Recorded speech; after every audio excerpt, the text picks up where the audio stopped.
Get me some sunglasses. Make sure they black. Okay, deal. Did you hear me? I can fight. I can do it. Enough, Hudson. You know you're banned from the mall, and you know why. Rest in peace, Lionel. All right, come on, Vivs. We need your claws in case mall humans try to kill us. Plus, you need H2O just like the rest of us. Sorry, Darby, but I got all the H2O I need right here. Plus, H2X, Yellow 666, and something called Crackazine? Crackazine! Dear God, what in the... Damn, girl. I'll go. I need more dynamite.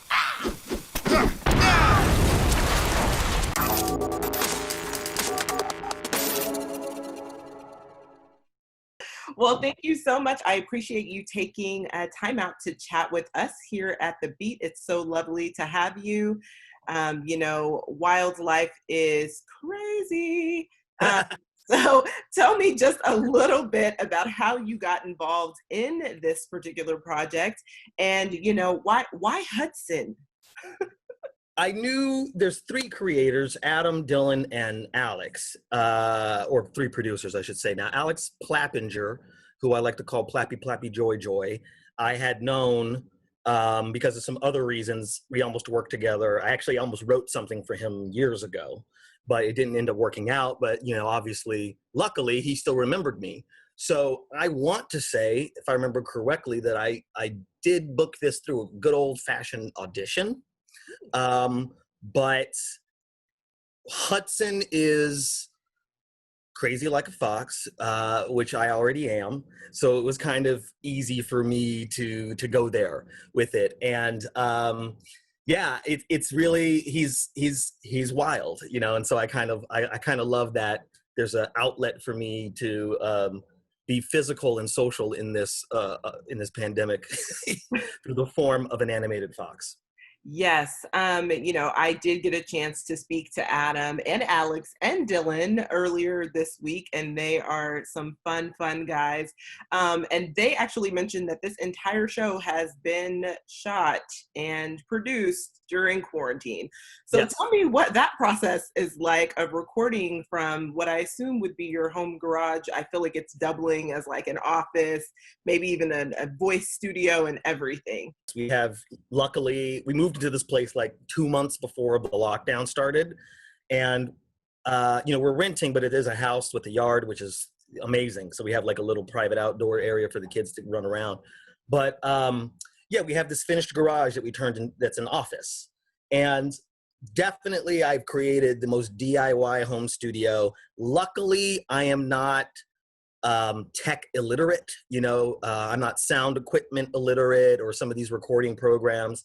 So the only problem is that I have a PC and that is no longer the standard for the world. And back in the day, it used to be every engineer, every programmer knew both, they knew Apple and they knew PC stuff because you had to. Now I'm like, I got a PC and everyone's like, what? Yeah, I got a PC. It's going to be a problem. All right. Well, can we reschedule this for after you get an iMac? What are you doing? So that was a little confusing. But now, thanks to the engineers and the producers of Wildlife, I have the most perfect home studio. Every other voiceover thing I've done, they're like, this is incredible. I'm like, all it took was stealing hours of time away from a group of people while they were trying to help me figure this whole thing out. Listen, we all have to adjust in the craziest of ways. So I did want to ask, if not Hudson, who would you be? Like, which character, it doesn't have to be Hudson, do you relate to the most in this apocalyptic, crazy animal show? And who do you think, or who would you consider to be Hudson's best friend, I feel like? Very, very interesting question.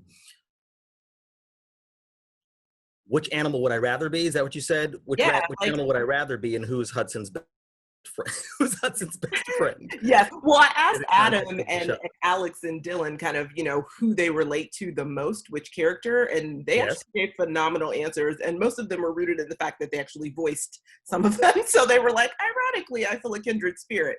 So if you were not playing Hudson, kind of what other character would you relate to? And then, yeah, Hudson's best friend. Let me think about that. Because there's a lot of stuff about Hudson that I feel like I really,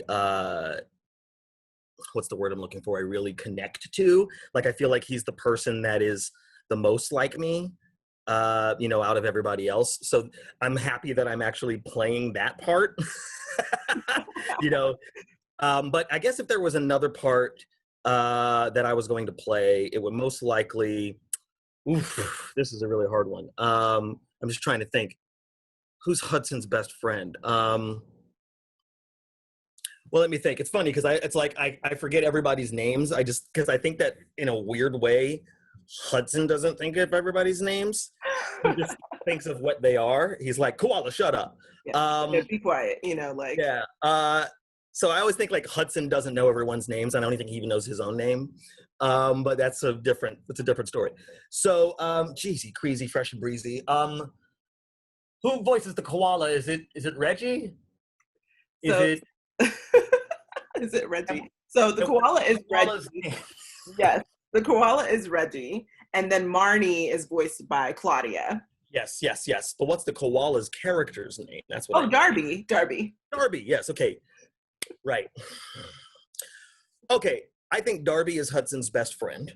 And if I wasn't playing Darby, if I wasn't playing Hudson, I think I would like to play Marnie. That would be, I just have always felt like a fish out of water. So I feel like that's where I belong. Marnie, that first episode is wild how, she has no water and she's literally going crazy because she has no water, and they go on this wild adventure and journey to find her some water. And then when she gets the water, everyone else is like, well, this is cool. I think we'll just take over, this scenario. And I'm like, guys, Marnie needs this to live. Everyone else is like, we'll just join you, girl, because this is the best place for us to be. So, yes, crazy. Just like the world today. Is this about us as individuals? Is this about mass cooperation? Which one is going to take us to the next level, Yeah, I feel like there are some crazy, crazy parallels. So which episode actually was your favorite? Because, I heard from Adam, Alex, and Dylan that there will be some sort of book club that turns into a nightclub, which feels like my jam right now in the middle of the pandemic. Obviously, I'm not doing book club or nightclubs right now, but I feel like, when this pandemic lifts, that will be the wave for us all.